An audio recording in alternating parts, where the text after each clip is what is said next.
Hello, नमस्कार दोस्तों। आपका अपने चैनल में स्वागत है।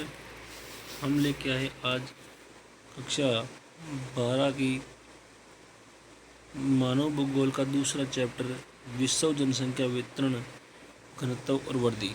तो इसके कुछ वार्षिक परीक्षा को देखते हुए हमने एक वीडियो बनाया है जो काफ़ी आपके लिए महत्वपूर्ण रहेगा। जो हम देखते हैं तो पहला क्वेश्चन है, विश्व में सर्वाधिक जनसंख्या घनत्व वाला देश है। तो विश्व में सर्वाधिक जनसंख्या घनत्व है वो है सिंगापुर की। अगला क्वेश्चन है, कटंगा जाम्बिया क्षेत्र किसके लिए प्रसिद्ध है। तो ये क्षेत्र है वो तांबे के लिए प्रसिद्ध है। इसके लिए प्रसिद्ध है तांबे के लिए। आगे कह रहा है कि किसने कहा था कि लोगों की खाद्य आपूर्ति की अपेक्षा अधिक तेजी से बढ़ती है। तो ये इसका सही आंसर है,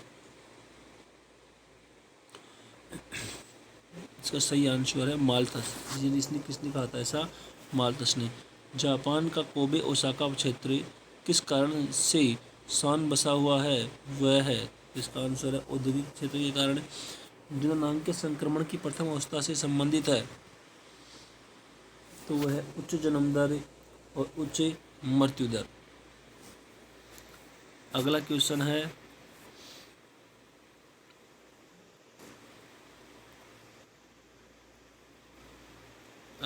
विश्व में सर्वाधिक जनसंख्या वाला देश है। तो वो है चीन। एशिया में विश्व की कितने प्रतिशत जनसंख्या निवास करती है? तो वो करती है 60%। जनघनत्व को परिभाषित कीजिए। तो प्रति वर्ग किलोमीटर में रहने वाले व्यक्तियों की संख्या उस क्षेत्र का घनत्व कहलाती है। जनघनत्व सूत्र, तो जनघनत्व बराबर कुल जनसंख्या बटा में कुल क्षेत्रफल। भूमध्य सागरीय प्रदेश में अधिक जनसंख्या का क्या कारण है? तो ये सुखद एवं उत्तम जलवायु पाई जाती है। असंशोधित जन्म दर क्या है? तो प्रति 1000 स्त्रियों द्वारा जन्म दिए गए जीवित बच्चों की संख्या। अगला क्वेश्चन है,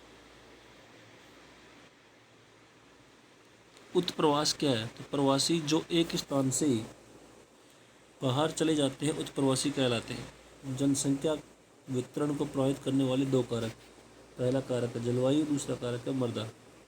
प्रवास किसे कहते हैं? तो किसी व्यक्ति या व्यक्तियों के समूह का अपने निवास स्थान का स्थायी परिवर्तन प्रवास कहलाता है। यह स्थायी, अस्थायी और मौसमी हो सकता है। अगला क्वेश्चन है, विश्व में जनसंख्या वितरण की प्रमुख विशेषताओं का वर्णन कीजिए। तो कह रहा है कि विश्व में जनसंख्या वितरण की निम्न विशेषताएं हैं। पहली विशेषता बता रहा है कि विश्व में जनसंख्या वितरण असमान है। चीन में सर्वाधिक जनसंख्या जबकि ओशिनिया में सबसे कम जनसंख्या है। विश्व में जनसंख्या घनत्व असमान है। नदी, घाटी, मैदानों में जनसंख्या घनत्व अधिक पाया जाता है। गर्म व ठंडे प्रदेशों में जनसंख्या का वितरण कम है। कृषि औद्योगिक क्षेत्रों में अधिक जनसंख्या मिलती है। अगला क्वेश्चन बता रहा है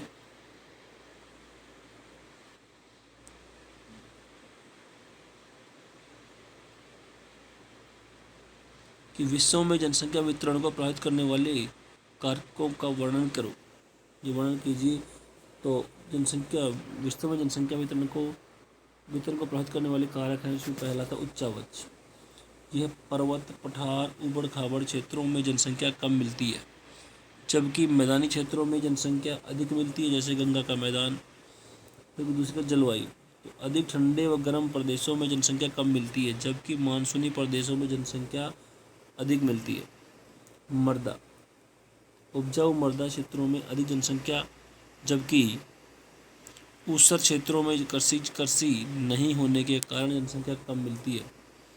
अगला क्वेश्चन है खनिज तो उत्पादक क्षेत्रों में की अधिकता के कारण जनसंख्या अधिक मिलती है। अगला क्वेश्चन है एक और उसका, वनस्पति।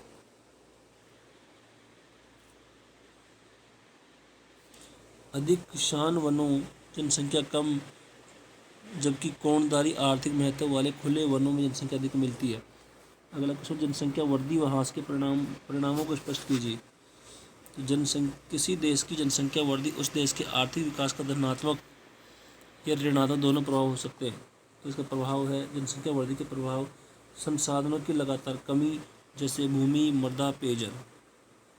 दूसरा है लगातार वनों का विनाश।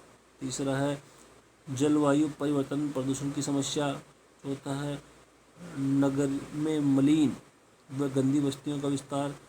पांचवा है भोजन एवं आवास की कमी। छठा है महामारियों का बढ़ना व चिकित्सा की कमी। सातवां रोजगार की कमी।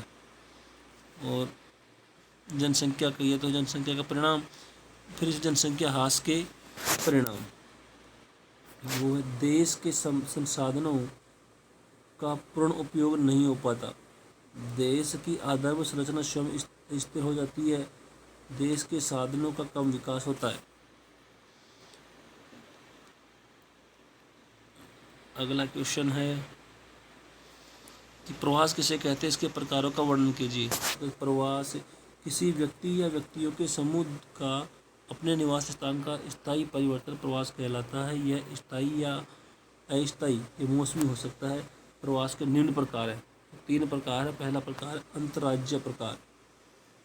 जब व्यक्ति द्वारा एक राज्य के विभिन्न स्थानों पर प्रवास होता है तो इसे अंतर्राज्यीय प्रवास कहते हैं। जैसे एक राज्य से जिले से दूसरे जिले में। अंतर्राज्यीय प्रवास जब व्यक्ति एक राज्य से दूसरे राज्य में रोजगार के कारण प्रवास करता है तो ऐसे प्रवास को अंतर्राज्यीय प्रवास से कहते हैं। जैसे राजस्थान से महाराष्ट्र। अंतर्राष्ट्रीय प्रवास, अंतर्राष्ट्रीय प्रवास तो जब व्यक्ति द्वारा एक देश से दूसरे देश में प्रवास किया जाता है तो इसे अंतर्राज्यीय या अंतर्राष्ट्रीय प्रवास कहते हैं। जैसे भारत से अरब देशों में प्रवास। अगला कह रहा विश्व की जनसंख्या समस्या के समाधान हेतु कोई 2 उपाय बताइए। प्राकृतिक संसाधनों का अनुकूलतम प्रयोग।